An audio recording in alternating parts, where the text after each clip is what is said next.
Let's continue with our discussion of The 5 Types of Wealth by Sahil Bloom. Today is the third part of our interpretation. The theme of this session is social wealth, in other words, relationships. If you had asked me about this 10 years ago, I would have scoffed. I used to think a person's achievements should be determined by their own abilities, not by who they knew, and that treating relationships as a tool was shameful. After years of reading and reflection, I've come to realize that relationships are not a means to an end. Relationships themselves are the end. Human beings are social animals. More than any other species, we care about our relationships with our own kind. Our oversized brains evolved largely for managing them. We've previously discussed Courage to be Disliked by Ichiro Kashimi. Alfred Adler said that relationships are the root of our troubles, but also the source of happiness. Bloom's book provides further evidence. One famous longitudinal study, started in 1938, followed Harvard graduates and a group of boys from poor neighborhoods for decades, even extending to their children. The researchers wanted to see what most determines human happiness. The answer was crystal clear. Not IQ, not fame, not wealth, not social class, but strong, healthy relationships. The best predictor of a person's health at 80 is not cholesterol levels but their satisfaction with relationships at 50. The greatest health risk is not smoking or drinking, but loneliness. Of course, enjoying solitude is not the same as being lonely. And having many friends on social media doesn't mean you're not lonely. Harvard researchers offered a helpful definition. If you get sick or frightened in the middle of the night, who can you call? If you can list several names, you're not lonely. If you can't think of anyone, you are. Bloom's mother was an immigrant from India. When his grandfather built a house there, he deliberately chose a small cul-de-sac where his grandmother's 3 best friends lived. He thought, if he passed away, at least his wife would have her friends nearby. And that's exactly what happened. All 4 men eventually passed away, but the women lived into their 90s. Because they had each other for daily companionship. During the COVID-19 lockdown in 2020, when Bloom's grandmother couldn't see her friends, her health deteriorated rapidly. Never let anyone, especially the elderly, be alone. Relationships are not a means to other goals. Relationships themselves are the goal. Bloom's model of relationships has 3 parts: depth, breadth, and status. Think of your social wealth as a tree. The roots are depth, your closest relationships, such as family and dear friends. These are the people you can call in a crisis at 2 a.m., the ones who will sit in the front row at your funeral. The branches represent breadth. Your wider circle of friends, your community, your cultural affiliations. The strength of the tree depends on earned social status. Let's look at these 3 aspects. Deep relationships come from long-term interaction. If you hardly ever see someone, how deep can the bond be? Like muscles, deep relationships are built through tension, struggle, even pain, tests that ultimately make them stronger. Bloom identifies 3 elements. 1. Honesty, sharing your true thoughts and vulnerabilities. 2.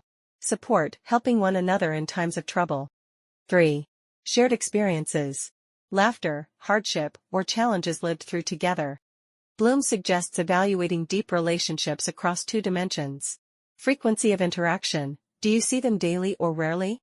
Attitude toward you. Do they support you or belittle you? This creates 4 zones. Green zone, frequent contact and supportive. These are your foundation. Prioritize them, nurture them, and make sure they know how much you value the relationship. Red zone, frequent contact but belittling. They are close but toxic. Avoid them if possible. You may not get to choose family, but you can choose friends. Opportunity zone, infrequent contact but supportive. These could be good colleagues or kind acquaintances. Invest more effort to bring them into the green zone. Danger zone, frequent contact, but inconsistent, sometimes supportive, sometimes belittling. These are the most harmful because they lull you into trust and then hurt you. Either move them into the green zone by openly addressing the issue, or push them into the red zone and keep your distance. Choose carefully. Deep relationships are the most important ones you have. Breadth relationships are not networking or the number of LinkedIn connections you have, but circles of like-minded people, your communities, your cultural world. They provide belonging and meaning. They may not answer your call at midnight, but they can be your advisors, your think tank.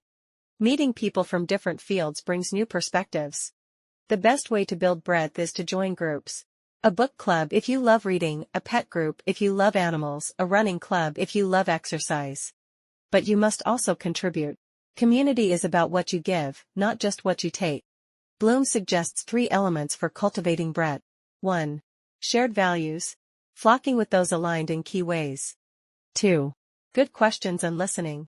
Conversations should aim at learning and co-creation. Face-to-face meetings are far more powerful than online groups. 3. Follow-up. Keep the echoes alive after events, for example by sharing a book link you discussed. Strong contributions may even earn you status.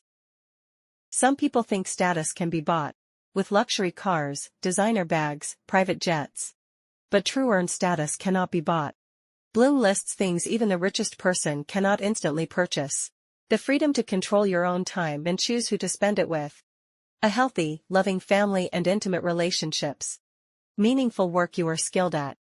Wisdom gained from life experience. A healthy body and mind, cultivated through reflection and discipline. Respect from professional achievement, like building a company. These are the things worthy of respect. How do you earn real status?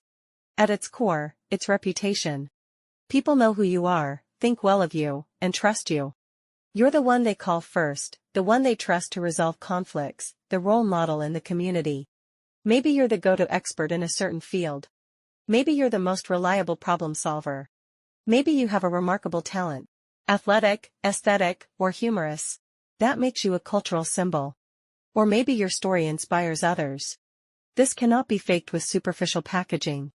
You need real substance, consistent value creation, whether practical or emotional.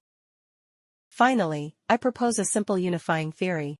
To build social wealth, focus on being trustworthy and dependable. Deep relationships are one-to-one, built on mutual trust and reliance.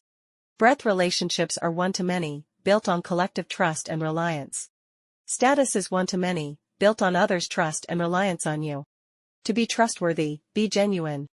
Shallow small talk and transactional networking don't build social wealth. They undermine it.